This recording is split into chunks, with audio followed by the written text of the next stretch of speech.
Guys, हमने अपना curriculum शुरू किया। In the first induction class we talk about what we are going to cover in this course.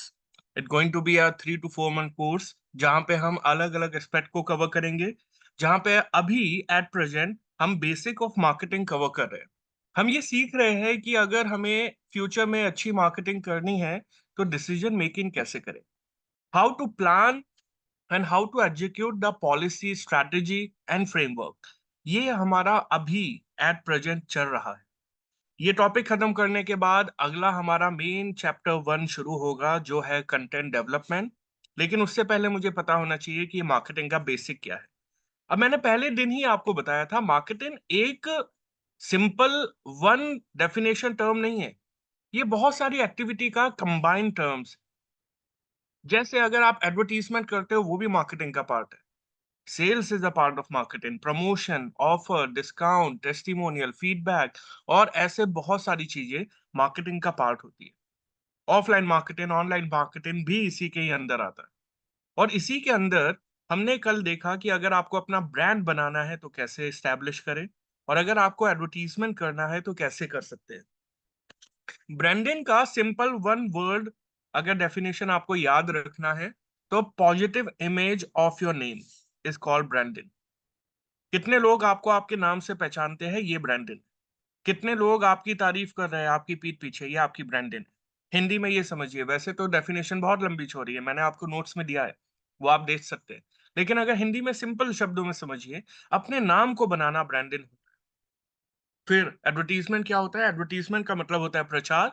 प्रचार का simple मतलब है किसी भी अनजान व्यक्ति को कुछ ऐसा दिखाओ या सुनाओ कि उसका बाइंग बिहेवियर इन्फ्लुएंस हो जाए और वो आपका प्रोडक्ट लेने लगे। एक बहुत अच्छी कंपनी थी अंकल चिप्स, वो खराब नहीं हुई। लेस ने आके कुछ ऐसे कमर्शियल दिखाए और कुछ ऐसा सुनाया कि लोगों का बाइंग बिहेवियर इन्फ्लुएंस हो गया। ऐसी बहुत सारी चीजें हैं, जैसे हम तो टूथ पाउडर यूज कर रहे थे ना इंडिया में। हाथ पे लिया, दांत में मला, हो गया काम। फिर एक कंपनी आई, उसने बोला नहीं नहीं, ऐसे हाथ पे लेके दांत पे मल के नहीं चलता है, टूथब्रश लगता है। डिजायर पैदा करी और हमें बताया कि इस तरीके से होगा, तो उसने कुछ ऐसा दिखाया जिससे हमारा माइंड बिहेवियर इन्फ्लुएंस हो गया और हमें टूथब्रश लेना पड़ा। इसी तरह बहुत सारे प्रोडक्ट हैं जो मार्केट में आपकी डिजायर एंड आपके रिक्वायरमेंट को टच करते हैं और उसी के बेस पे आप उन प्रोडक्ट को लेने लगते हो।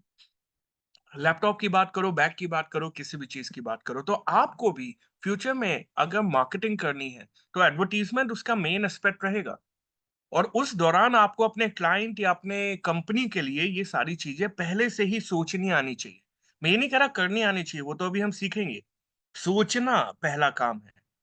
If you change your ideology then only you change your physiology. तो आइडियोलॉजी पे अभी हम काम कर रहे हैं और इसी आइडियोलॉजी में अगला स्टेप है सेल्स। क्या होता है सेल्स? सेल्स का मतलब होता है ट्रांजेक्शन बिटवीन टू और मोर पार्टी। एक आदमी आदान प्रदान नहीं करेगा, दो आदमी लगेंगे, दो से ज्यादा भी हो सकते हैं। जब वो कोई वस्तु आदान प्रदान एक्सचेंज करते हैं इन टर्म्स ऑफ मनी, है ना, कम ऑन, मनी होना चाहिए, वहां पे पैसा होना चाहिए। अगर पैसा नहीं है तो बार्टर डील्स है। जैसे पहले होता था, रुई के बदले दूध ले लो, मेरे पास केले हैं, तुम मुझे संतरे दे दो, मेरे घर में अनाज पड़ा है, तुम मुझे एक टेबल बना के दे दो। ये सब बार्टर डील्स होती थी, नॉन मॉनेटरी डील्स। लेकिन जब पैसा आ गया तो वैल्यूएशन आ गई। तो आज की तारीख में अगर किसी भी चीज को आप बेच रहे हो in exchange of money, then it called sale. दो लोग इन्वॉल्व होंगे, एक देने वाला एक लेने वाला। Someone is manufacturing, someone is buying. और अगर इसी सेल को करना कभी आपको पड़े तो इसे मुश्किल ना बनाए, इसे बिल्कुल आसान बनाए। देखिए, sale is a pinnacle activity, top level activity है। ये ऐसी एक्टिविटी है जो कोई किसी को सिखा ही नहीं सकता। जी हाँ, ये एक ऐसी एक्टिविटी है जो कोई भी सिखा नहीं सकता, ये अंदर से आती है। ये एक ऐसी एक्टिविटी है जब तक आप खुद फील नहीं करोगे ना कि I am offering, come on, not selling, offering the right product. मैं जो आपको ऑफर कर रहा हूं वो सही है, जब तक आप अपने आप से ये कन्विंस नहीं हो जाओगे ना, तब तक आप सेल नहीं कर पाओगे। I give you an example. मुझे अभी अपना नंबर पोर्ट करवाना था जियो में, ठीक है। तो मैं एयरटेल की सिम यूज कर रहा हूँ, मैंने पोर्ट के लिए वो रिक्वेस्ट नंबर डाला और मुझे एयरटेल से कॉल आया। तो there is a girl, young intern होगी मेरे ख्याल से, उसने मुझे बोला सर आप नंबर पोर्ट करवा रहे हो, मत कराओ। मैंने कहा बताओ मैं क्यों ना कराऊं, उनके प्लान सस्ते, उनकी सर्विस अच्छी, उनका फैसिलिटी अच्छी, कॉलर ट्यून भी फ्री दे रहे हैं, बताओ मैं क्यों ना कराऊं। तो वो लड़की बोलती है हाँ सर बात तो आपकी सही है, आप करवा लीजिए। Oh, that's very heartbreaking for Airtel. Airtel के एम्प्लॉय खुद बोल रहे हैं कि करवा लीजिए, दैट्स वेरी हार्ट ब्रेकिंग। और ऐसे में सेल नहीं आ पाएगी जब आपके एम्प्लॉय अपने आप ही या आप खुद अपने आप ही अंदर से ये फील नहीं कर रहे हो कि हम एक अच्छा प्रोडक्ट दे रहे हैं, तब तक आप फील नहीं करोगे कि इसे बेचना चाहिए। अब सॉल्यूशन क्या है? वो लड़की भले ही price, coverage, free caller tune पे मुझसे नेगोशिएट ना कर पाए, लेकिन क्वालिटी एंड कस्टमर सपोर्ट पे तो बात कर सकती है ना। चलो प्रोडक्ट सस्ता नहीं है हमारा, लेकिन क्वालिटी पे तो बात करी जा सकती है, कस्टमर सपोर्ट पे तो बात करी जा सकती है। वो मुझे ये काउंटर दे सकती थी कि सर देखो अगर आपकी कोई भी प्रॉब्लम होगी तो एयरटेल में फोन मिलाते ही 15 सेकंड में कस्टमर केयर कनेक्ट हो जाता है। This can be a game changer. Sir Airtel में आपके घर पे नई सिम मिलेगी अगर खो गई, free of cost, that can be a game changer. Sir Airtel में भले ही कॉलर ट्यून फ्री ना हो, लेकिन कॉल कभी भी ड्रॉप नहीं होती है, that can be a game changer. तो आपको अपने ना पॉजिटिव निकालने होंगे। When you are done with your positive then only you can do sale, और सेल करने के लिए एक प्रोसेस लगता है। अगर आपको फ्यूचर में कभी सेल करनी हो तो ऐसे ही नहीं कि हर प्रोडक्ट का कुछ भी उठा के कहीं से भी बेच दो, नहीं, बेचना ये नहीं होता है। बेचने के लिए एक प्रोसेस है। देखिए हमारे इंडिया और अमेरिका में यही डिफरेंस है, बहुत सारे बच्चे जाते हैं ना आउट ऑफ इंडिया पढ़ाई करने के लिए, हमारे परिवार से भी गए हैं। तो अब अगर इंडिया और अब्रॉड एजुकेशन की हम बात करें, तो हमारे इंडिया में ना किताबों की नॉलेज दी जा रही है, and foreign university are teaching on the basis of framework. वो प्रोसेस समझाते हैं आप कि प्रोसेस फॉलो करिए, फ्रेमवर्क फॉलो करिए, उससे होगा। तो मान लेते हैं कि हमें सेल करनी है, तो सेल का भी एक प्रोसेस मैं आपके पास लेके आया हूं। अब अगर यहाँ पे आपको किसी को सेल करनी है तो पहला स्टेप होता है प्रोस्पेक्टिंग। देखो सही आदमी से बात हो रही है नहीं। बहुत सी बार क्या होता है कि आप फोन उठाते ही बोलना शुरू करते हो, नमस्ते मैं आइडिया से बात कर रहा हूँ, आपकी बैंक लोन अप्रूव हो गया है और आपको इतना पैसा मिलेगा, ये मिलेगा, वो मिलेगा। इतनी देर में आवाज आती है कि भैया पापा घर में नहीं है। तो कम ऑन, गलत जगह पे नहीं एफर्ट लगाना है। If you put your effort on a wrong place, you will never going to see a result. सही आदमी से बात करो, फोन उठाओ, पूछो are you a right man. आप डेफिनेटली किसी के रेफरेंस से ही फोन करोगे, तो आप बोलो फोन उठाते ही कि हेलो मेरी बात राहुल से हो रही है, मेरी बात सचिन से हो रही है, मेरी बात कोमल से हो रही है। सही आदमी से अगर कनेक्ट नहीं कर रहे हो तो आप सेल की सबसे बड़ी गलती कर रहे हो, क्योंकि मैंने आपको पहले ही बताया था डिसीजन मेकर पहले आइडेंटिफाई करो। अगर किसी बच्चे से बात हो रही है और डिसीजन मेकर उसके पेरेंट्स है, तो पेरेंट्स से बात करो।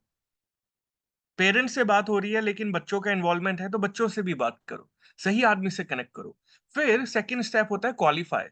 क्वालिफाई करो कि वो प्रोडक्ट ले सकता है या नहीं। जैसे मान लेते हैं कि मैं एक टीचर हूं और मैं मैथ का ट्यूशन पढ़ा रहा हूं, तो बच्चा मेरे पास आएगा तो मैं सीधा ही उसे पढ़ाने नहीं लगूंगा। मैं 7P ऑफ मार्केटिंग की तरह सही सवाल पूछूंगा कि बेटा बताओ कौन सा ट्यूशन पढ़ोगे। वो बोलेगा सर बीकॉम का। तो I am a math teacher, I can not teach him BCom. मैं उसे कॉमर्स नहीं पढ़ाऊंगा, तो वो क्वालिफाई ही नहीं करता। और भी एग्जाम्पल है, जैसे मान लेते हैं कि आप कोई कार बेच रहे हो, तो क्वालिफाई करो कि सर आपको चलानी आती है, चलो नहीं भी आती, क्या आप अफोर्ड कर सकते हो? तो पैसा कंपैरिजन बन सकता है या क्वालिफिकेशन बन सकता है, रिसोर्सेज क्वालिफिकेशन हो सकते हैं। तो क्वालिफाई करो कि वो ये प्रोडक्ट ले भी सकता है या नहीं। थर्ड स्टेप होता है नीड असेसमेंट, कि सही आदमी से बात हो रही है, वो ले भी सकता है, अब इसकी जरूरतें समझो क्यों लेना है। तो देखो जैसे मैं एक टीचर का एग्जाम्पल लेता हूँ, तो टीचर के पास ना दो तरीके के बच्चे आते हैं। एक बच्चा बोलेगा सर मुझे ऐसी पढ़ाई कराओ कि मेरी आईआईटी क्लियर हो जाए। तो उस बच्चे की जरूरतें समझो, वो आईआईटी क्लियर करना चाहता है। अब उसे जब आप पिच करोगे तो उसे ये मत बोलना कि बेटा हम तो पास करवा देते हैं, इतने नंबर दिलवा देते हैं। No, no, no. He is not looking for a class grade. उसे ये नहीं चाहिए कि आप उसके 99 नंबर ले आओ। उसे ये चाहिए कि आप आईआईटी क्लियर कराओ। क्लास में अगर 80% आया तो भी चलेगा। आईआईटी में 80% नहीं आने चाहिए उसके। उसे वही चीज़ पिच करो जो उसे चाहिए। जैसे आपकी दुकान पे कोई लैपटॉप लेने आए और वो कहे कि भैया मुझे तो ग्राफिक कार्ड वाला लैपटॉप दिखाओ। तो उसे ग्राफिक कार्ड के ऊपर बात करो कि मैम इसके ग्राफिक बहुत अच्छे हैं, इसके अंदर गेम खेले जा सकते हैं, वीडियो एडिटिंग हो सकती है। आप क्या करते हैं मैं जान सकता हूँ? Come on. ऐसे कभी ना कभी किसी ग्राहक ने आपसे भी पूछा होगा। वो सॉरी दुकानदार ने। तो अगर दुकानदार ऐसे पूछता है तो वो भी तो नीड असेसमेंट करता है। मैडम बताइए क्या लेना चाहेंगे? क्या देख रहे हैं? May I help you? What are you looking forward? ये वही सारे सवाल हैं जो ऑफलाइन में पूछे जाते हैं। तो हमें भी अब अगर कभी सेल करनी हुई, तो हमें जानना पड़ेगा कस्टमर क्या देख रहा है। ऑनलाइन में भी पॉसिबल है। उसके बाद आता है पिच, 4th नंबर पे है सेल्स पिच। तो सेल्स पिच में अब आपको पता है वो क्वालीफाई है, मतलब उसके पास पैसा है लेने के लिए, ठीक है? मान लेते हैं पैसा ही अगर क्वालीफाइंग करता है तो। उसका इंटरेस्ट भी पता चल गया कि उसे आईआईटी क्लियर करनी है। मैं टीचर का एग्जांपल ले लेता हूँ। तो अगर किसी बच्चे का आपको पता चल गया कि उसे आईआईटी क्लियर करनी है, उसके पास पैसा भी है, तो उसे वो चीज़ पिच करो जो उसकी प्रॉब्लम सॉल्व करे। उसे वो मत बोलो जो उसे नहीं चाहिए। जैसे मान लेते हैं एक और बच्चा मेरे पास आता है, वो बोलता है सर मुझे प्लीज़ पास करवा दो। 2 साल हो गए फेल होते हुए, मैं पास नहीं हो पा रहा हूँ। तो जो बच्चा फेल हो रहा है ना, उसे कभी ये मत बोलना कि बेटा तुझे आईआईटी क्लियर करवा दूँगा, तू पास होने की बात कर रहा है? तो वो बच्चा आपके पास नहीं आएगा, क्योंकि वो बोलेगा अरे मास्टर जी कहाँ सपने दिखा रहे हो? तो अंडरस्टैंड। और ये हर फील्ड में चलेगा। आप कोई फोर व्हीलर लेने जा रहे हो, फोर व्हीलर के दौरान भी एक आदमी पूछ लेता है, "सर आप चलाएँगे कार?" तो वो क्वालीफाई कर रहा है। "सर गाड़ी कितनी चलती है आपकी? कहाँ पे यूज़ होगी?" वो सवाल पूछ रहा है, वो नीड असेसमेंट कर रहा है। और फिर वही चीज़ पिच करेगा। आप अगर बोल दोगे कि नहीं-नहीं मैं नहीं चलाऊँगा, ड्राइवर चलाएगा। तो अगर आपको अब ये पता चल गया है कि he is not going to drive a car, तो उसे ये मत बताओ कि सर चलाने में ये फीचर है, उसे बोलो पीछे बैठने में ये फीचर है। सर पीछे बैठोगे तो एसी की हवा आएगी, एलईडी स्क्रीन लगी है, पीछे वाली सीट रिक्लाइन हो जाती है, क्योंकि उस आदमी को आगे नहीं बैठना है, पीछे बैठना है। डोंट टेल हिम कि सर इसके अंदर इतनी स्पीड है, सर स्टीयरिंग व्हील पावर है और आगे की तरफ ये फीचर है। नहीं, उसे पीछे के फीचर बताओ। Identify your customer. और इसी तरह ऑनलाइन प्लेटफ़ॉर्म पे भी अपने कस्टमर को आइडेंटिफ़ाई करने का मौका मिलता है। जैसे आप एक रियल एस्टेट में हो। रियल एस्टेट में समझो ना आपका कस्टमर इतनी महँगी प्रॉपर्टी ले सकता है या नहीं? फिर वो किस लिए ले रहा है? रहने के लिए या इन्वेस्टमेंट के लिए? अगर वो कहता है इन्वेस्टमेंट के लिए, तो उसे ये मत बोलो कि आपके सपनों का घर है, आपको रह के मज़ा आ जाएगा। No, wrong pitch. उसे बोलो सर बहुत अच्छी प्रॉपर्टी है, अगले साल में डबल हो जाएगी। तब वो ले लेगा। अगर वो बोलता है मुझे रहने के लिए चाहिए, सर प्रॉपर्टी बहुत अच्छी है, आप यहाँ पे रहोगे तो कम्युनिटी बहुत अच्छी है, पास में बैंक, एटीएम, स्कूल सब अवेलेबल है। उसी पॉइंट ऑफ व्यू से पिच करो। एंड फिर आता है ऑब्जेक्शन 5वें नंबर पे। वो हमेशा बोलेगा, तैयार रहो इसके लिए हाँ। कस्टमर हमेशा बोलेगा, सोच के बताऊँगा, बाद में बताऊँगा, अभी मन नहीं बनाया। तो गाइस यहीं पे आता है कंसल्टेशन प्रोसेस। अगर अब आप अंदर से कन्विंस हो और आपको पता है कि आप एक सही प्रोडक्ट दे रहे हो और ये प्रोडक्ट लेके इस आदमी का भला होगा और ये प्रोडक्ट छोड़ के इस आदमी का नुकसान होगा, तभी आप उसके ऑब्जेक्शन हैंडल कर पाओगे। वो बोलेगा अभी नहीं लेना, अरे सर मैं बहुत अच्छा ऑफर दे रहा हूँ, आने वाले टाइम में महंगा हो जाएगा। फील करो इसे, उसके ऑब्जेक्शन को हैंडल करो और यही है बस सेल्स स्किल। जो आदमी उस प्रोडक्ट को समझ गया, जो आदमी कन्विंस कर पाया, वही अच्छा सेल्समैन है, बाकी सेल्स तो सभी कर रहे हैं। सिर्फ वो आदमी ऑब्जेक्शन हैंडल कर लेता है इसलिए अच्छा है। और जब ऑब्जेक्शन हैंडल करो, तो उसके बाद आता है closure, proper closure. Paper work करो, प्रॉपर ईमेल करो, उससे रिटन में दो सारी चीज़ें। लिख के दे दो कि हाँ जी, ये सब होता है, ऐसे-ऐसे होता है, ये कंडीशन अप्लाइड है। पहले लिख के दे दो। उसके बाद 7th स्टेप, जिस आदमी ने आपसे प्रोडक्ट लिया है, वही आपको रेफरेंस देगा। That person will definitely help you to get more client. क्योंकि वो ऑलरेडी कन्विंस है, वो अपने सर्किल में सबको अब पॉजिटिव वर्ड ऑफ माउथ देगा। और फिर वहीं से स्टेप नंबर 1 आ जाता है, जिसका रेफरेंस उसने दिया, उसे दोबारा कॉल करो। हेलो सर, क्या मेरी बात हो रही है मनीष जी से?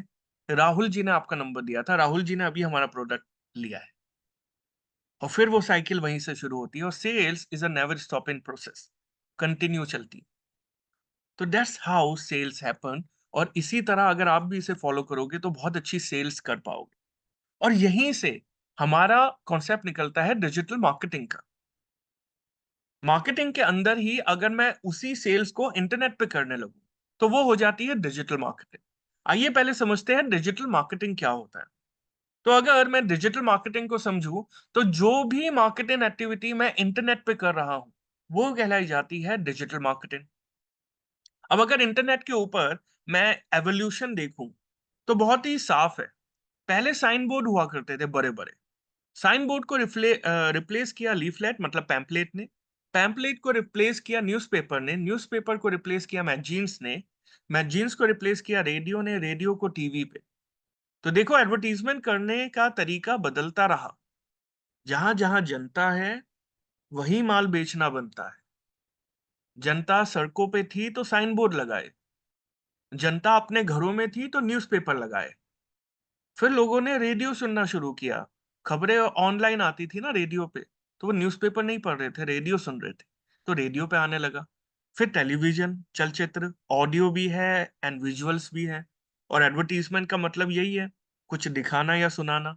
And with the help of video, आप एक ही बारी में उसे दिखा और सुना सकते हो। और उसके बाद laptop and mobile, website and mobile phone आज भी चलते हैं, टेलीविजन भी चलता है। लेकिन ये जमाना बहुत ही तेजी से बदला है। टेलीविजन से मोबाइल की जर्नी पिछले 3-4 साल में ही हमने कवर करी है। आज की तारीख में आप सब लोगों के घर में टीवी है, लेकिन आप देखते नहीं हो। आज की तारीख में मोबाइल फोन पे सबसे ज्यादा अटेंशन टाइम स्पेन है। तो जहां पे जनता है, वही माल बेचना बनता है। A person spending his time on phone, तो I will target phone. I will show my ad on mobile. I will not go even on the laptop also. अगर लैपटॉप पे वो नहीं है तो मैं ऐड क्यों चलाऊं वहां पे? और यहीं से अब मुझे डिजिटल मार्केटिंग की हिस्ट्री समझनी चाहिए। देखिए, ये जो ज़माना बदला है, बहुत तेज़ी से बदला है। 83 में इंटरनेट का जन्म हुआ। 10 साल लग गए थे पहली वेबसाइट बनने में। बहुत सिंपल सी वेबसाइट थी। याहू ने बहुत जल्दी मूव किया। 94 में याहू आया, 95 में अमेज़न आया। गूगल आया था बहुत बाद में, 98 में। फिर फेसबुक आया 2004, 2005 में यूट्यूब आया। इन सब लोगों को ना बहुत ही परेशानी फेस हुई है अपनी लाइफ में। उस समय इंटरनेट कॉमन नहीं था। लेकिन जो प्लेटफ़ॉर्म आज लॉन्च हो रहे हैं, वो बहुत जल्दी पॉपुलर हो रहे हैं। जितने भी प्लेटफ़ॉर्म अभी रिसेंटली लॉन्च हुए हैं, उन्होंने एकदम सफलता ले ली।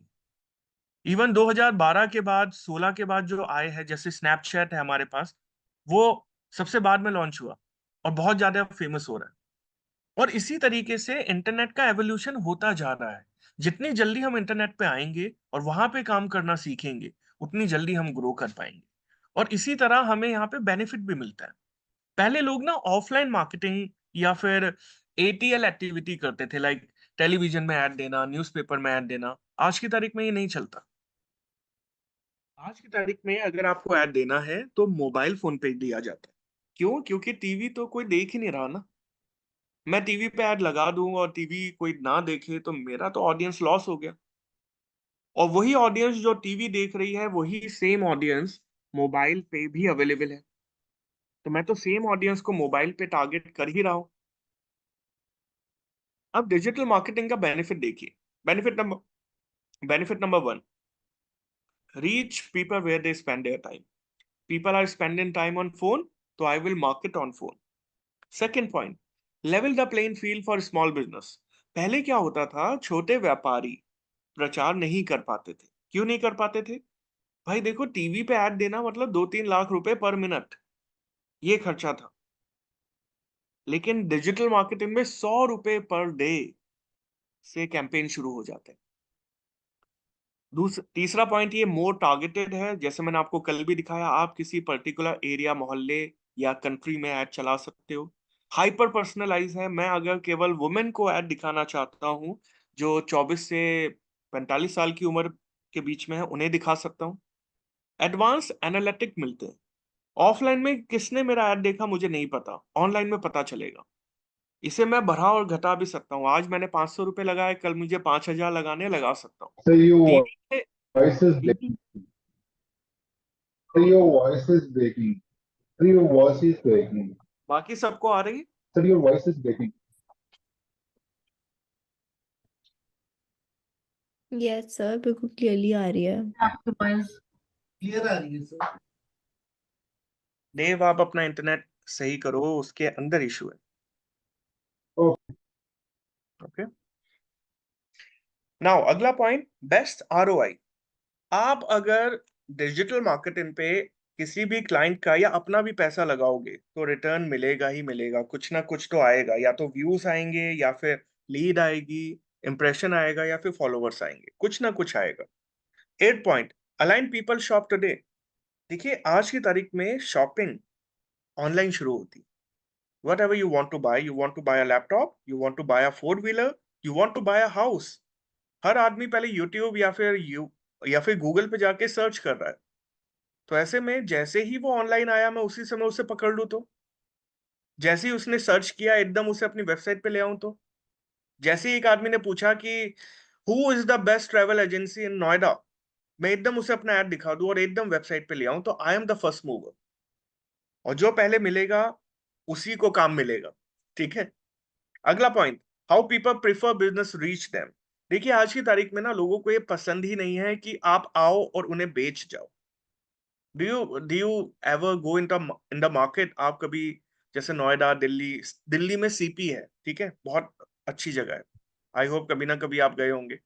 सीपी में आप जाओ तो वहां पे ना बहुत सारे छोटे बच्चे कुछ ना कुछ बेचने लगते हैं।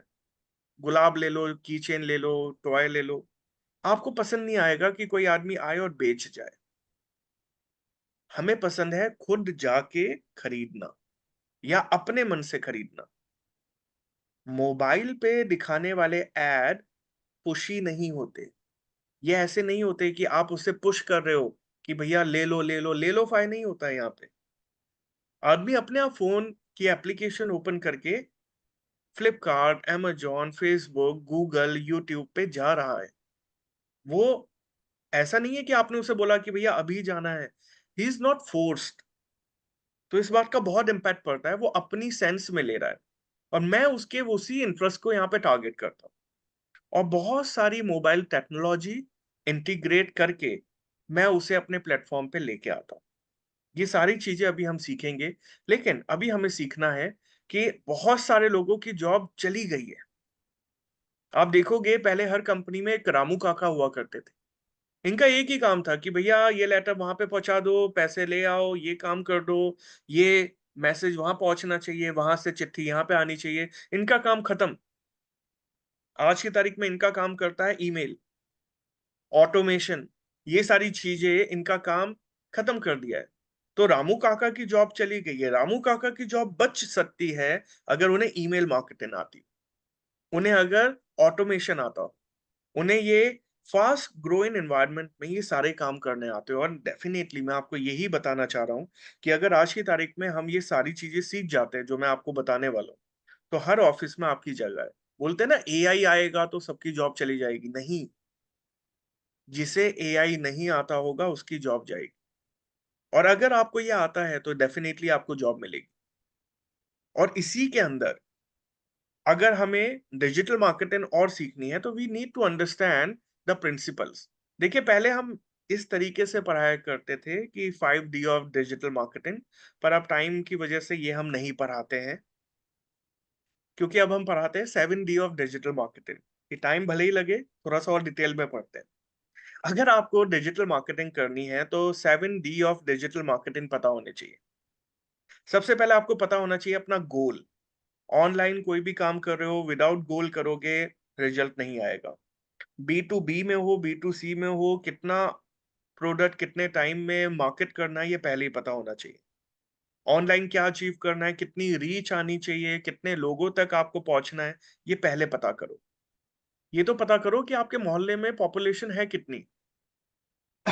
जैसे मान लेते हैं आप बोलते हो कि मुझे नागपुर में नंबर 1 टीचर बनना है, तो नागपुर की पॉपुलेशन निकालो, फिर ये पता लगाओ वहां पे फीमेल मेल कितने हैं, बच्चे कितने हैं। उन बच्चों में से अगर मैं मैथ का ट्यूशन पढ़ा रहा हूँ तो मैथ साइंस साइड हो गया ना, साइंस साइड, और ये मैथ वाला टेक्निकल हो गया, ये वाले कितने हैं। आर्ट्स और कॉमर्स वालों को हटाओ।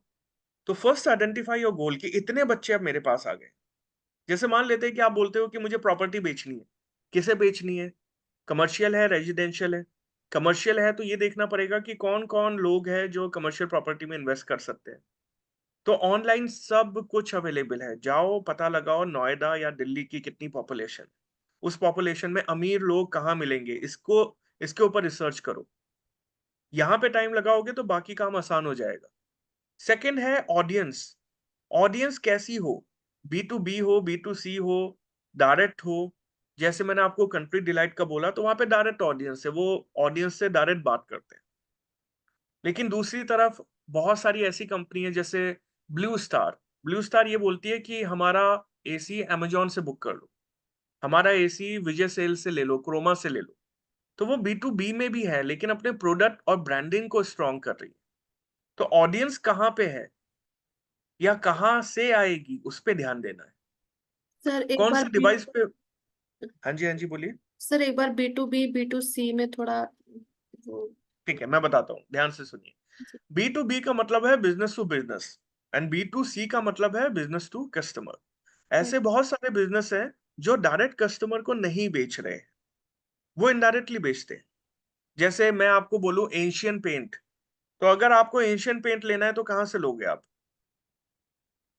दुकान से। दुकान से। दुकान पे एशियन पेंट वाला नहीं है, वो दुकानदार है। तो एशियन पेंट अपने प्रोडक्ट की ब्रांडिंग कर रहा है ताकि दुकानदार दुकान पे रखे। तो उसने जो अपना प्रमोशन और एड चलाया, वो बी टू बी लेवल पे चलाया। ठीक है।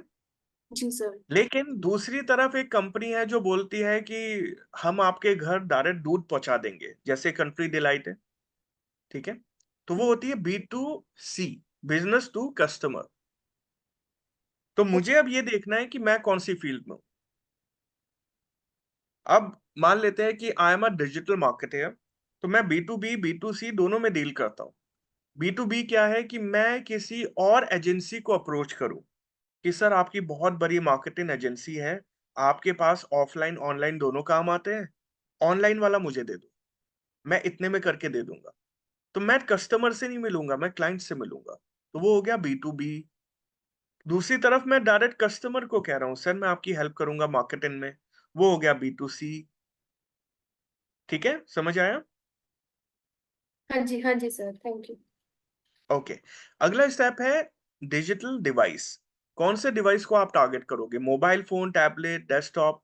क्योंकि आज की तारीख में बहुत सारे लोग टैबलेट भी यूज करते हैं। बहुत सारे बिजनेसमैन मोबाइल फोन और लैपटॉप के बीच का रास्ता निकालते हैं। टैबलेट इजी है, कैरी करने में आसान है। तो अगर आपको बिजनेसमैन को टारगेट करना है तो टैबलेट पे चलाओ। लो इनकम ग्रुप और ऐसे लोग जिन पे वाईफाई हो, उन्हें भी ऐड दिखाया जा सकता है। ऑनलाइन पे ना ये भी पॉसिबल है कि केवल एयरटेल यूजर्स को मैं ऐड दिखाऊं। ये भी पॉसिबल है कि मैं सिर्फ उन लोगों को ऐड दिखाऊं जिनकी जो मेट्रोपॉलिटन सिटीज में रहते हैं। ये सारे ऑप्शन अवेलेबल होते हैं। मुझे बस सही ऑडियंस सर्च करना है और उन्हें टारगेट करना है, और सही डिवाइस पे उन्हें टारगेट करना आसान है। जैसे अब तो नहीं चलता, लेकिन आज से 2-3 साल पहले अगर हमें किसी महंगे प्रोडक्ट को बेचना है तो हम एप्पल यूजर्स को ही टारगेट करते थे कि जो आदमी 1 लाख रुपए का फोन ले सकता है उसका बाइंग या परचेज बिहेवियर रिच है। लेकिन आज की तारीख में हर आदमी एप्पल ले रहा है, तो वो सेगमेंट सैचुरेशन पे आ गया है थोड़ा सा। इसी तरह प्लेटफॉर्म, कौन से प्लेटफॉर्म को आप टारगेट करोगे? आपकी ऑडियंस मैंने बताया फेसबुक पे भी हो सकती है, अमेजोन पे भी हो सकती है, गूगल पे भी, इंस्टाग्राम पे भी। फेसबुक एक ऐसा प्लेटफॉर्म है जहां पे मासेस हैं, बहुत सारे लोग हैं, मामा चाचा बुआ फूफा सब अवेलेबल है फेसबुक पे। उनसे बच के सारे बच्चे इंस्टाग्राम पे आ गए। इंस्टाग्राम पे ऑडियंस मिलेगी 18 से 35 साल के बीच की, 35 से ऊपर वाले फेसबुक पे हैं। तो अब मेरे को ये देखना है कि मैं कौन से प्लेटफॉर्म पे टारगेट कर रहा हूँ। यूथ ओरिएंटेड प्रोडक्ट है तो इंस्टाग्राम, जनरल प्रोडक्ट है तो फेसबुक और इंस्टाग्राम दोनों।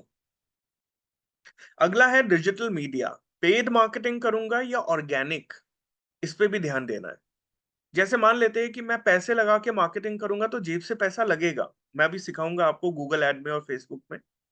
लेकिन ऑर्गेनिक करने का भी तरीका है, वो भी सिखाऊंगा कि किस तरह बिना पैसे लगाए लोगों तक पहुंचे, वेबसाइट के थ्रू, एप्लीकेशन के थ्रू, सोशल मीडिया के थ्रू, अपनी कंटेंट मार्केटिंग के थ्रू, ये पॉसिबल है।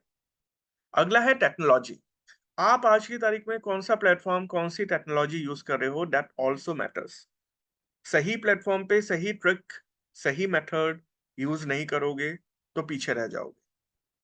हमने अपने कोर्स के अंदर बहुत सारे paid tool, plug in involve रखे हैं, तो इसकी मदद से आप अगर फ्यूचर में काम करोगे तो आपको ये काम आसान हो जाएगा।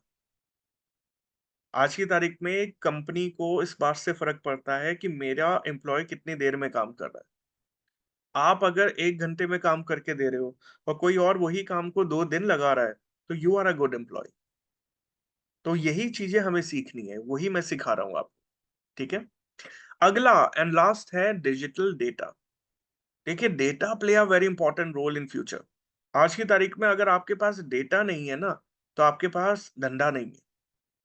और डेटा केवल ये नहीं है कि मैंने कहीं और से लिया उसके ऊपर कॉलिंग करी, डेटा नर्चरिंग भी आनी चाहिए। मेरे पास नंबर्स है, ईमेल आईडी है, नेम है, लोकेशन है, जेंडर है। अब मैं उनके ऊपर रेगुलर वर्किंग करूं, देखूं एक आदमी ने कितनी बार कॉल करने पे उठाया, क्या रिवर्ट किया, कितने दिन में कन्वर्ट हुआ, किस तरीके से कन्वर्ट हुआ। डेटा पे काम करो, क्योंकि डेटा झूठ नहीं बोलेगा, बेटा झूठ बोलेगा। डेटा के ऊपर अगर आप काम करोगे ना, वो सही आउटपुट निकाल के देगा आप। तो हमें डिजिटल मार्केटिंग करते हुए इन सातों चीजों का ध्यान रखना है। पहले goal, audience, device, platform, media, technology and data. इन सारी चीजों पे काम करेंगे तो गुड मार्केटिंग स्ट्रेटेजी बना पाएंगे गाइस। ठीक है, आगे चले। समझ आया सब लोगों को ये वाला, या कोई डाउट कंफ्यूजन है तो पूछ सकते हैं आप लोग। नो बच्चों सर। हाँ या ना बोल दिया करो, मेरा ना दिल बैठ जाता है, मुझे ऐसा लगता है कि मैंने कुछ गलत पढ़ा दिया। नहीं sir, sir you can go ahead. अभी कोई डाउट नहीं ओके, है। सब समझ आ रहा है। Yes sir. Okay, now moving ahead, if we talk about framework. मैंने अभी आपसे बात करी कि हमारे इंडिया की पढ़ाई में और अब्रॉड की पढ़ाई में केवल यही डिफरेंस है कि हार्वर्ड, ऑक्सफोर्ड यूनिवर्सिटीज में अच्छे अच्छे फ्रेमवर्क यूज किए जाते हैं और उनके बेस पे बच्चों को कॉन्सेप्ट क्लियर कराए जाते हैं। और मैं अपने करिकुलम में वही सारे फ्रेमवर्क यूज करने का ट्राई करता हूँ। जितने भी जर्नल्स है, केस स्टडी है, पेपर्स है, रिसर्च है, जितने भी उनके फ्रेमवर्क है, प्रिंसिपल है, वो सारे मैंने अपने करिकुलम में ऐड करे। और इसी के अंदर एक करिकुलम है आइडा मॉडल। ये जो फ्रेमवर्क है ये आइडेंटिफाई करता है कि किस तरीके से कस्टमर को टारगेट करना है और अपनी सेल या अपने एक्शन को एग्जीक्यूशन पे लेके आना है। अब ये वाला आइडा मॉडल है जो हम पढ़ाया करते थे, पर अब हम पढ़ाते नहीं है। ठीक है, आप देख लो इसे, देख लिया, ये हम नहीं पढ़ाते क्योंकि अब हम ये वाला पढ़ाते हैं। वो ऑब्सोलीट हो गया है पुराने वाला। ठीक है, ये वाला देखो, ये वाला ऑब्सोलीट हो गया, ये अब चलता नहीं है, इससे धंधा नहीं आएगा, इस वाले से आएगा मेन बिजनेस। अब देखो इसमें क्या डिफरेंस है। मैं जब यहाँ पे बात कर रहा हूं फनल की, तो फनल के अंदर इस बात पे ध्यान देना है कि मैं सही टाइम पे ज्यादा से ज्यादा लोगों को अवेयर कर पाऊं about my product, about my branding, about my existence in the market. Simple example देता हूं, एप्पल आईफोन का। आईफोन का नया मॉडल आने वाला है, उसकी जानकारी फोन आने से पहले हो जाती है। आने वाला है, आने वाला है, क्या आने वाला है, आने वाला है, क्या आने वाला है, आने वाला है, एप्पल का नया आईफोन आने वाला है। ये बातें आपके पास अपने आप ही पहुंच जाती है। कभी आपने सोचा कहां से? with the help of social media, word of mouth, internet, website, there are so many sources. ये काम खुद एप्पल करवा रहा है। जी हाँ, Apple pay to various website, blogger, YouTuber, और उन्हें पहले ही पैसे देके अवेयरनेस क्रिएट करते हैं। अवेयरनेस क्रिएट करने के बाद ना एप्पल ये देता है कितने लोगों ने एप्पल सर्च किया, उससे उसे ये पता चल जाता है कितनी डिमांड आने वाली है इस फोन की। समझो, दोबारा समझो, ये होता है डिमांड एनालिसिस। मैंने अवेयरनेस कराई, आने वाला है, आने वाला है। जितने लोगों को अवेयर करूंगा, हर आदमी इंटरेस्टेड नहीं होगा। है, कोई बोलेगा आ रहा है तो आने दो, चार्जर तो आप दे नहीं रहे, मैं क्या करूंगा लेके। ठीक है, तो कुछ लोगों के कंप्लेंट्स होंगे, कुछ लोग नहीं लेना चाह रहे होंगे, budget problem, time problem, already phone है, बहुत सारे इश्यूज हो सकते हैं। लेकिन कुछ लोग इंटरेस्टेड होंगे, जो जो भी इंटरेस्टेड होगा वो ऑनलाइन जाके वेबसाइट, वेबिनार, ब्लॉग सर्च करेगा। ये देखो राइट हैंड साइड में, वो प्रमोशन देखेगा, वो चेकआउट करेगा कि हाँ भाई क्या आने वाला है। और जैसे ही वो चेकआउट करेगा, एप्पल ट्रैक कर लेगा कितने लोगों ने चेक किया। यहां से मुझे पहले ही पता चल जाता है उसका डिमांड एनालिसिस। उसके बाद मैं मैन्युफैक्चरिंग में जाके उतने ही मॉडल बनाता हूं। कम डिमांड आई तो ज्यादा फालतू नहीं मैन्युफैक्चर करूंगा, और ज्यादा आ गई तो उसी समय ज्यादा मैन्युफैक्चर कर सकता हूं। उसके बाद मैं देखता हूं कितने लोगों की डिजायर है। देखो, मैं अगर यहाँ पे टॉप ऑफ द फनल पे मान लेते हैं कि 1000 लोगों को टारगेट करने वाला हूं, तो हो सकता है कि उसके अंदर कुछ, मेरे ख्याल से 600 लोग ही इंटरेस्टेड हो कि यहाँ पे देखते हैं, चेकआउट करते हैं। उन 600 लोगों में से कुछ मात्र 250 लोगों का ही डिजायर होगा। डिजायर मतलब होती है इच्छा, कि 250 लोगों ने ही इच्छा दिखाई कि मैं ले सकता हूँ। बाकी लोग आगे पीछे हो जाएंगे, बोलेंगे अच्छा है बाद में देखेंगे, टाइम नहीं है, बजट नहीं है, परमिशन नहीं है, वही सेम मॉडल है, अगला वाला आएगा तब लूंगा। ऐसे बहुत सारे एक्सक्यूज आते हैं। तो ये ना फनल है, फिल्टर आउट हो रही है ऑडियंस। डिजायर में सिर्फ वही लोग होंगे जिनका मन है, और जिनका मन होता है ना लेने का, वो online demo, free trial, product video और ईमेल एक्सचेंज करते हैं। वो इंटरेस्ट दिखाते हैं, भैया कितने का मिलेगा, कितना डिस्काउंट है, इंडिया में सस्ता है या दुबई में सस्ता है। तो all that's communication start when that person want to buy the product. और फिर उसमें से भी हर आदमी प्रोडक्ट नहीं लेगा, मात्र 100 लोग प्रोडक्ट लेंगे। क्यों? क्योंकि किसी के पास उस समय पेमेंट डिटेल नहीं थी, किसी के घर में कुछ मिसहैप हो गया, कोई ट्रैवल कर रहा है, किसी के घर वालों ने मना कर दिया, मेरा मन नहीं हुआ, एंड टाइम पे आइडिया चेंज हो गया। ये सब तरीके हैं, और इसकी वजह से हो सकता है कि फाइनल वो प्रोडक्ट ना ले। तो ये भी पॉसिबल है। तो हमें इस बात के लिए तैयार रहना है कि अगर हम 1000 लोगों को अवेयर करेंगे तो सिर्फ 100 लोग ही प्रोडक्ट लेंगे। अब मैं आपसे कहता हूं 200 फोन बेचने हैं फिर। तो देखिए, अगर आपको अपना प्रोडक्ट लाइन अच्छा करना है, अगर आपको फ्रूट अच्छे चाहिए, तो आपको रूट्स अच्छे करने पड़ेंगे। अगर आपको 100 की बजाय 200 प्रोडक्ट 100 की बजाय 200 प्रोडक्ट बेचने हैं, तो 1000 की बजाय 2000 लोगों को अवेयर करना पड़ेगा। टॉप ऑफ द लाइन को इंक्रीज करो।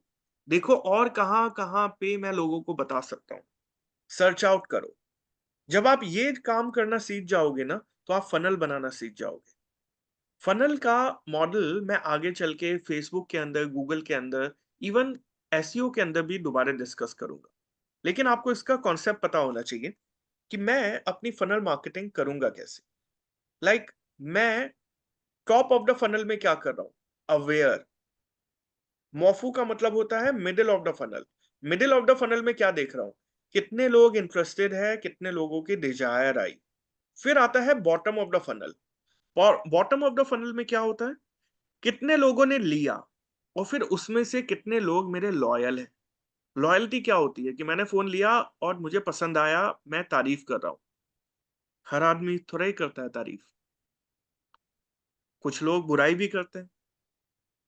कुछ लोग बोलेंगे अरे यार फोन तो अच्छा है, पर इसमें ना यार वो एप्लीकेशन नहीं चलती। यार फोन तो अच्छा है लेकिन इसके अंदर ना गाने सेव नहीं होते, वो एप्पल आईट्यून लेना होता है ना। तो ऐसे लोगों की कंप्लेंट्स आने लगती है, वो लॉयल कस्टमर नहीं बन पाएंगे। तो लॉयल कस्टमर को कहाँ रखना है, कैसे बनाना है, उसके लिए ना बहुत सारी कंपनी अच्छे-अच्छे मेथड यूज करती है। जैसे हार्ले डेविडसन। हार्ले डेविडसन जब भी अपनी बाइक बेचती है, हर उस सेलर या हर उस कस्टमर का एक व्हाट्सएप ग्रुप बना देती है और हर साल एक बाइक रैली ऑर्गेनाइज करती है और उन्हें प्रॉपर्ली इनवाइट करती है। तो इससे क्या रहता है, आदमी ना कनेक्टेड रहता है। एप्पल, वन प्लस, रियलमी ये सब इवेंट करते हैं कि आइए हमारा रियलमी का इवेंट है, आप आइए, फ़ोन लीजिए। तो उसकी वजह से क्या होता है, लोग कनेक्टेड फ़ील करते हैं। अलग-अलग कॉलेजेस में एलुमनी मीट्स होते हैं, आपने देखा होगा एलुमनी मीट्स, क्यों होती है वो? लॉयल्टी बनाए रखने के लिए, कि भाई देखो तुम यहाँ से पास आउट हो, किसी को बताना नहीं, ठीक है? मतलब बता देना अच्छी-अच्छी बातें, बुरी बातें बताना नहीं, ठीक है? तो वो होता है लॉयल्टी प्रोग्राम। मैं अब इन चीज़ों को साथ में लेके चलता हूँ। अब मैं आपको एक कमाल की बात बताता हूँ। मार्केट में किसी भी प्रोडक्ट को अगर आपको बेचना है, जैसे अगर हम मार्केटिंग की बात कर रहे हैं, तो वो प्रोडक्ट बिकेगा एक्शन पे और शुरुआत होगा अवेयरनेस से, ठीक है? अवेयरनेस से लेके एक्शन तक, इवन एक्शन से लेके लॉयल्टी तक भी जितना काम है, वो हम जैसे डिजिटल मार्केटर ही कर रहे हैं। प्रोडक्ट की अवेयरनेस फैलाना हमारा काम है। उस अवेयरनेस से लोग हमारी वेबसाइट पे आएँगे, वो डाटा ट्रैक करना हमारा काम है। लोगों की डिज़ायर पैदा करना, ये भी हमारा काम है। वो ऑनलाइन आके सामान ले ले, वो भी हमारा सा काम है। और फिर उन सब लोगों को व्हाट्सएप ग्रुप या इंस्टाग्राम ग्रुप में रखना भी हमारा काम है। ये सारे काम हम करते हैं। तो हमें इतना सारा काम अगर करना आ गया, देन टेल मी क्या मार्केट में जॉब नहीं मिलेगी? माल बेचने से पहले और माल बेचने के बाद अगर हमें वो सारा काम करना आता है, तो क्या कोई हमें जॉब नहीं देगा? प्रॉब्लम केवल ये होती है कि हम इन चीज़ों को बहुत ही आराम से लेते हैं। हम ना इन पे फ़ोकस नहीं करते कि मुझे सीखना क्या है। और इनके बारे में आप निश्चिंत रहो, ये सारी चीज़ें मैं आपको सिखाने वाला हूँ इन डिटेल कि ब्रांड अवेयरनेस क्या होता है, लीड जनरेशन क्या है, वेबसाइट ट्रैफिक क्या है, रीमार्केटिंग क्या है, how to do sales promotion, engagement क्या होता है।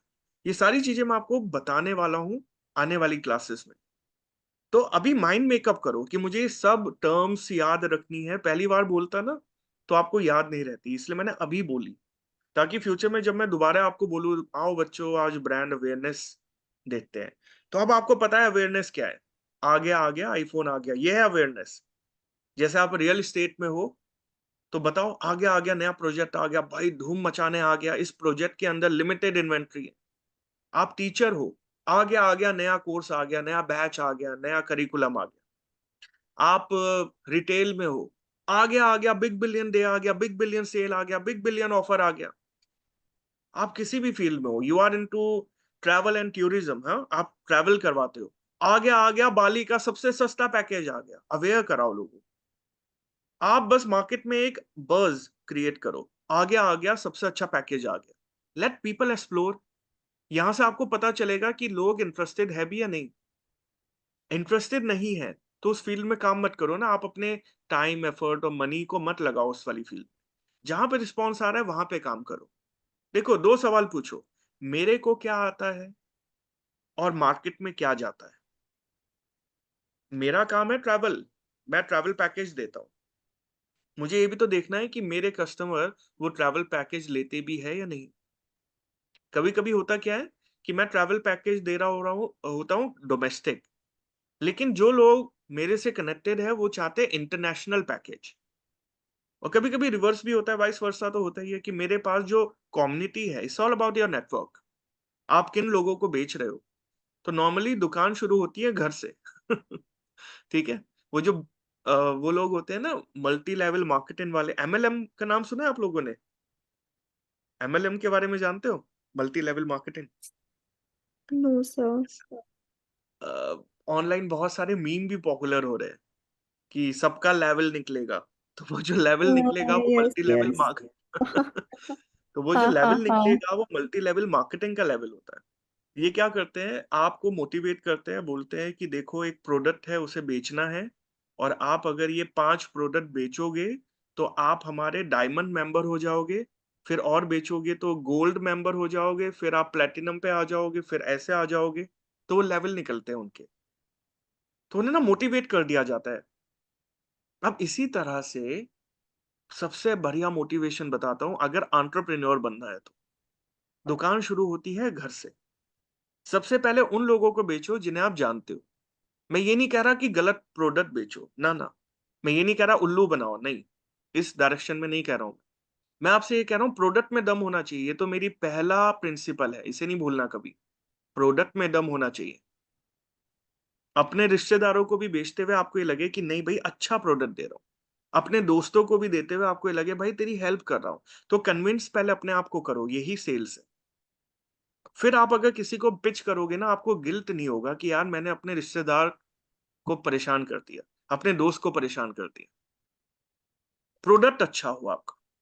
फिर जब आप पिच करते हो ना, तो आपको पता चलता है कि हाँ यार, मेरे अपने लोग क्या इंटरेस्ट दिखा रहे हैं। क्योंकि जब ना अपने 4 लोग ले लेते हैं ना, आपको कॉन्फिडेंस आ जाता है कि हाँ यार, ये प्रोडक्ट में दम है। फीडबैक पता चलता है।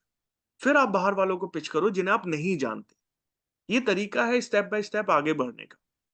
लेकिन अगर आप बाहर जाके अनजान व्यक्ति को पिच कर पा रहे हो, अनजान व्यक्ति को भी अपने बारे में बता पा रहे हो, then you are a good marketer.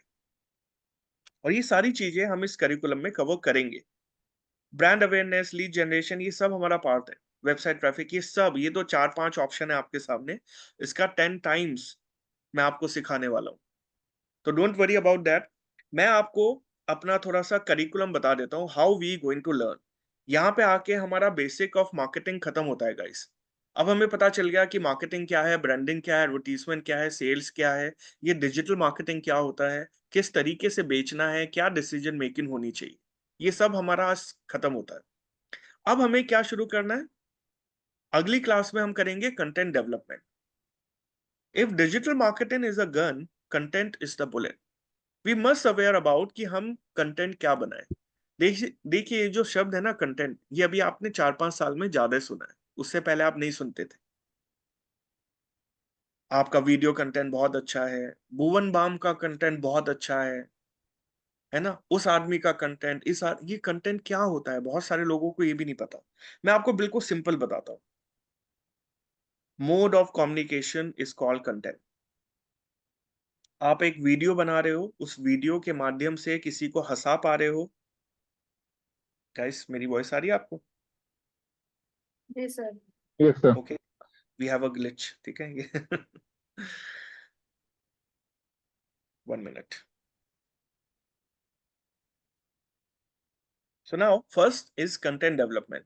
Content का मतलब होता है communication, mean of mode of communication. जैसे एक आदमी बोलता है वीडियो कंटेंट बहुत अच्छा है, तो इसका सीधा सीधा ये मतलब है कि आपकी वीडियो मुझे हंसा पाई, आपकी वीडियो से मैं कुछ सीख पाया, आप जो बोलना चाह रहे थे मैं समझ गया।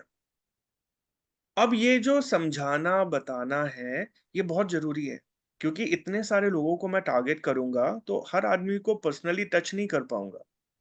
उन सबको टच किया जाता है with the help of content, या तो कुछ दिखा के या सुना के। तो यहाँ पे 4 तरह के कंटेंट है: इमेज, ऑडियो, वीडियो, टेक्स्ट। कुछ दिखाया जिससे उसे पता चला, वो मेरे पास आया। कुछ सुनाया जिसकी वजह से वो इन्फ्लुएंस हुआ और मेरे पास आया। या फिर दिखाया भी और सुनाया भी, मतलब वीडियो। या फिर कुछ लिख के बता दिया। बहुत सी बार लोग बोलते हैं ना, भैया लिख के दो। नहीं भैया, मुझे तो रिटर्न में चाहिए। नहीं, मुझे तो रिटर्न में ईमेल चाहिए कि आप मुझे लगवा के दो, आप मेरी जॉब लगवा के दोगे, रिटर्न में दो आप मुझे। नहीं नहीं, आप मुझे लिख के दो कि आप मेरी प्रॉब्लम का सोल्यूशन दोगे। क्यों बोलते हैं ऐसा? वो इसलिए बोला जाता है कि आप एक बार रिटर्न में देते हो तो कम्युनिकेशन लॉक हो जाता है।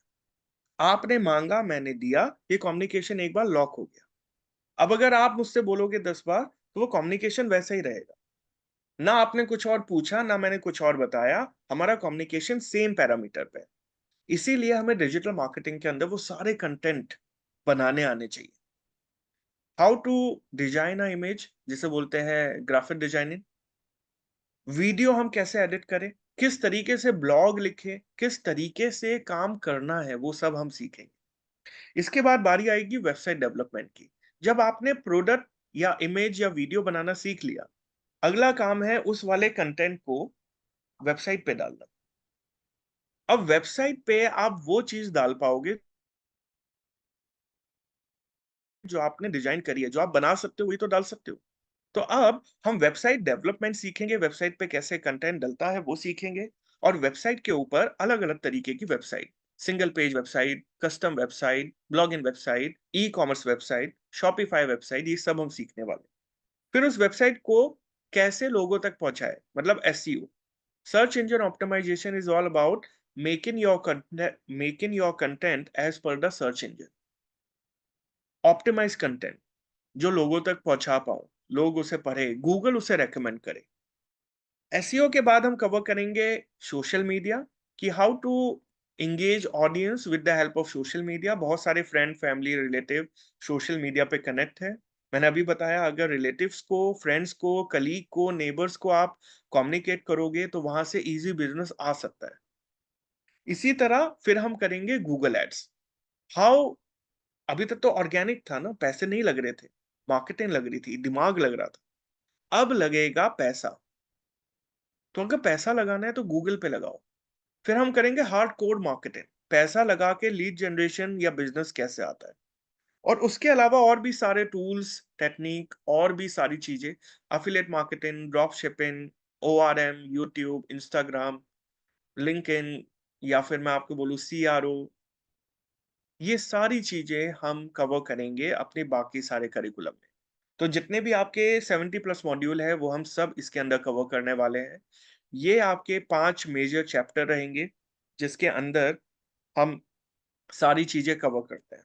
ठीक है गाइस, सर सीआरओ यहाँ क्या तक होता है? क्लियर? हाँ जी। सीआरओ का क्या होता है? सीआरओ CRO की फुल फॉर्म होती है कन्वर्जन रेट ऑप्टिमाइजेशन।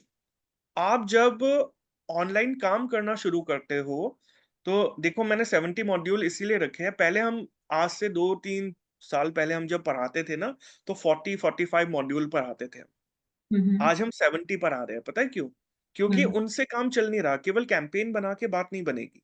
CRO की फुल फॉर्म होती है कन्वर्जन रेट ऑप्टिमाइजेशन, कि अगर मैंने कैंपेन बनाया, कैंपेन पे रिजल्ट नहीं आया, तो उसे ऑप्टिमाइज कैसे करूं, रिजल्ट कैसे लेके आऊं, किस तरीके से कम पैसे में ज्यादा फायदा। ठीक है, वो सारी चीजें हम सीखते हैं CRO में। ORM की फुल फॉर्म होती है ऑनलाइन रेप्यूटेशन मैनेजमेंट, कि अब मैं ऑनलाइन आ गया हूं, मेरी रेप्यूटेशन भी होनी चाहिए, ब्रांडिंग पे भी बात कर रहा हूं ना, तो मेरी वैल्यू होनी चाहिए। तो ये सारे कॉन्सेप्ट क्लियर है। ओके, ठीक है। Thank you.